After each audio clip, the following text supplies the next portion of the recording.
Bueno, les voy anticipando que lo de ahora va a ser solamente la introducción y lo vamos a volver a invitar a Eduardo Sayé la semana próxima porque estamos siguiendo desde varias semanas todas las implicancias y la apoyatura civil en la dictadura militar. Estuvimos hablando ya mucho de papel prensa y la historia de Eduardo Sayé se asemeja mucho porque usted, siendo un empresario, tuvo que vender, entre comillas, lo que era una de sus propiedades del Banco Latinoamericano, ¿no? Durante la dictadura.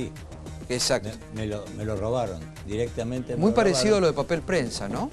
Es gemelo a papel prensa el caso. La diferencia es que a mí primero me secuestraron, me torturaron y después me sacaron el banco, y a ellos primero les sacaron y después los secuestraron y los torturaron. Pero la figura es muy parecida. La otra diferencia es que David Graeber murió y yo estoy vivo.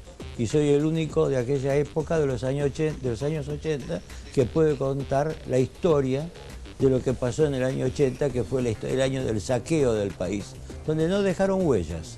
No quedaron. Ayer, cuando se abrieron en el Banco Central los registros, todas las actas secretas que se abrieron son del año 82 en adelante. Cuando Martínez Dios tenía que ir a retirarse, le mandó a decir a Viola que le dejaba tierra arrasada, o continuaba él, o le dejaba tierra arrasada. Y le dejó tierra arrasada. Entonces, yo le había fundado el banco en el año 75, antes del golpe, 6 millones de dólares había puesto de capital. El banco iba muy bien, era un banco de inversión que en aquella época no había.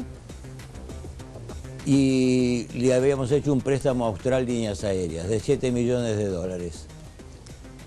En un momento dado, en agosto, los accionistas de Austral, asfixiados por la deuda que tenían, nosotros teníamos en nuestro poder en el banco las acciones controlantes de Austral. Ellos le negocian con el gobierno, arman un gran negociado que es la estatización de Austral. Se estatizaron 2 empresas en la dictadura, la Ítalo y Austral solamente.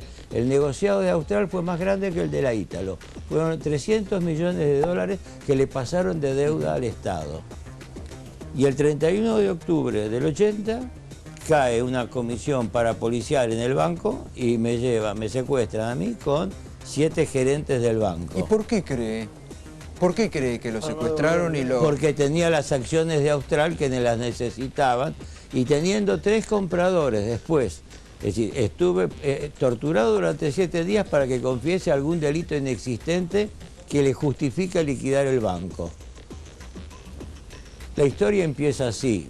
Es larga, son 40 años, es la historia de los civiles, y soy el único que ha sobrevivido, y mi causa penal contra los civiles es la única que está en pie y la que hoy podría sentarlos en el banquillo de los acusados. ¿Y avanza en la justicia o la justicia no le ha prestado atención? En este momento está en la Cámara Federal Penal, en la sala número 1, la misma sala que acaba de opinar sobre el tema... Nisman, ¿está para una definición? Está para una definición muy importante, y sería la única causa en la cual se podría sentar a los civiles en el banquillo de los acusados. ¿Quiénes son los civiles en este caso?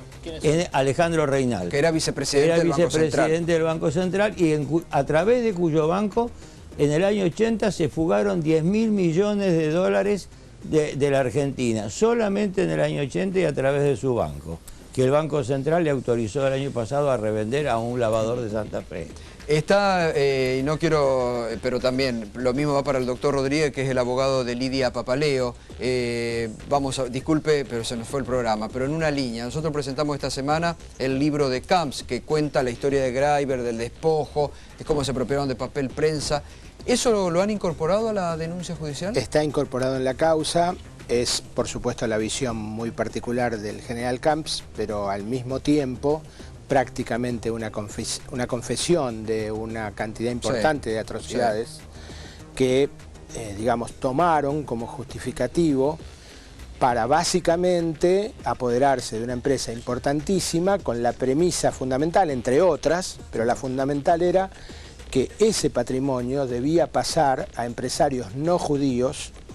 Esto es un elemento importantísimo porque es uno de los aspectos que convierte la apropiación en delito de lesa humanidad, Y bueno, no es el único. Ahora, no es la única labor como bibliográfica. dice Eduardo, muy similares. Papel, Sí, prensa y es cierto que el orden de los factores es diferente. Pero no alteró el producto. No alteró el producto, exactamente, pero los convocaron a la famosa reunión que describe Lidia con mucha precisión en cada oportunidad que tiene, y después, precisamente para que no pudieran arbitrar ningún tipo de medida recursiva, de discusión del procedimiento, la tienen 7 años presa, junto con el resto de la familia Greiber en otros periodos, y bueno, y logran su cometido hasta ahora, ¿no? Bueno, lo vamos a seguir, les pido disculpas, pero lo vamos a seguir en los próximos días. Gracias.